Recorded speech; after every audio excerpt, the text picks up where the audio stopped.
মানে একটু রাগারাগি, একটু ধমকাধমকি, একটু ধরেন যে কলারের শার্টে ধরলো যে কেন এই কাজটা করলা, এরকম হয়েছে। যা বাজেট ছিল তার চেয়ে অনেক বেশি 3 গুণ বাজেট আমরা পরিচালককে দিয়েছি। পরিচালক আমাদের সাথে কন্ট্রাক্টে ছিল যে সে সিনেমাটা মানে ডিস্ট্রিবিউশন হতে আরম্ভ করে এভরিথিং সে দেখবে। আমাদেরকে সে হচ্ছে যে মানে এখানে ইনভলভ করে নাই সিনেমা মেকিং এ, বাট টাকাটা সে তুলে দিবে, এটা তার সাথে আমাদের কন্ট্রাক্ট ছিল। বাট সে আমাদের কাছ থেকে টাকা নিয়ে যা কন্ট্রাক্ট ছিল তার যে 3 গুণ টাকা সে বেশি নিয়েছে। বাট সে না তো হচ্ছে যে সে কমিটমেন্ট ঠিক রেখেছে আমাদের সাথে, কোনো না সে আর্টিস্টদেরকে এবং কাউকে সে পেমেন্ট, আমি যা শুনেছি পরে যে সে পেমেন্ট ঠিক মতো ক্লিয়ার করে নাই। টেকনিশিয়ানরাও ফোন করেছে, আর্টিস্টরা বলেছে, আমরা শুনেছি যে পেমেন্ট সে ক্লিয়ার করে নাই। বাট আজ ইন্টারন্যাশনালের পক্ষ থেকে আমাদের পেমেন্ট অনেক বেশি ছিল, মানে যা তার সাথে কন্ট্রাক্ট ছিল তার চেয়ে অনেক বেশি। এবং আমরা না অ্যামাউন্ট বলা যাবে না, এটা বলা যাবে না। বাট আমাদের পক্ষ থেকে আমরা হচ্ছে যে রাশিদ পলাশকে সমস্ত পেমেন্ট ক্লিয়ার করেছি।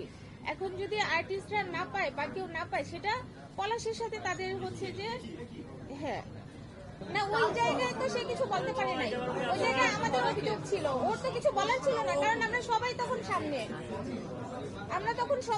তখন তো সে আর একজনের কথা আরেকজনকে বলতে পারে না, তখন সে চুপ ছিল। বাট তখন অভিযোগগুলি আমাদের ছিল। এরপরে কি চরকাণ্ডটা ঘটেছে?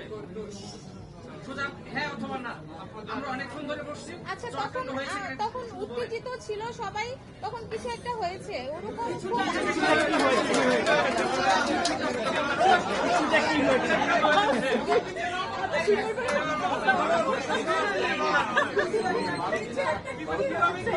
মানুষের সঙ্গে কিছুটা নাই, মানে কি হয়েছে, ও সবার সামনে ও যে একবার ওর কথা বলে আরেকজনকে ব্লেম করছে, আমার কথা বলে আরেকজনকে ব্লেম করছে, যখন 8-10 জন মানুষের মাঝখানে ও পড়েছে।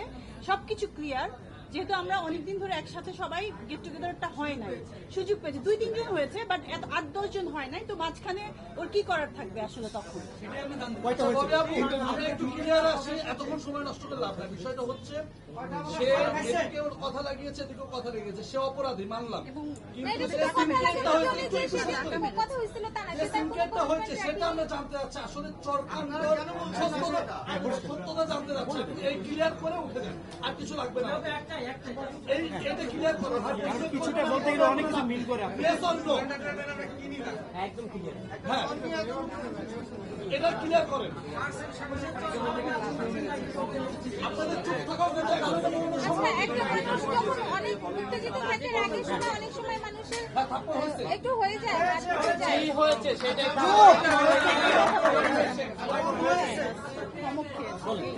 মানে একটু রাগারাগি, একটু ধমকাধমকি, একটু ধরেন যে কলারের শার্টে ধরলো যে কেন এই কাজটা করলা, এরকম হয়েছে। কলারটা কে ধরেছে?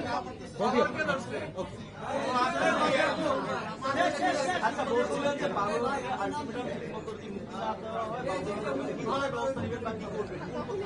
আচ্ছা, ওইগুলি আমরা পরের স্টেপগুলি পরে বলবো। আপনাদের সবাইকে হচ্ছে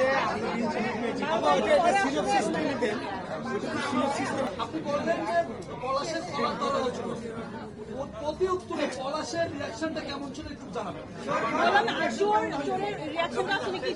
ও তো তখন সবার কাছে অপরাধী, তাই না? কারণ সে তার কোনো কমিটমেন্ট ঠিক রাখেনি, এবং 3 বছর ধরে ভুক্তভোগী আমরা। ওইখানে তার রিয়াকশন থাকবে, স্পিচলেস ছিল সে। না, গণপিটানি হয় না। আপনারা আশা করি আপনারা সবাই সত্যের সাথে থাকবেন এবং সত্য ঘটনাটা বলবেন। হ্যাঁ, আপনাদের সাথে একদম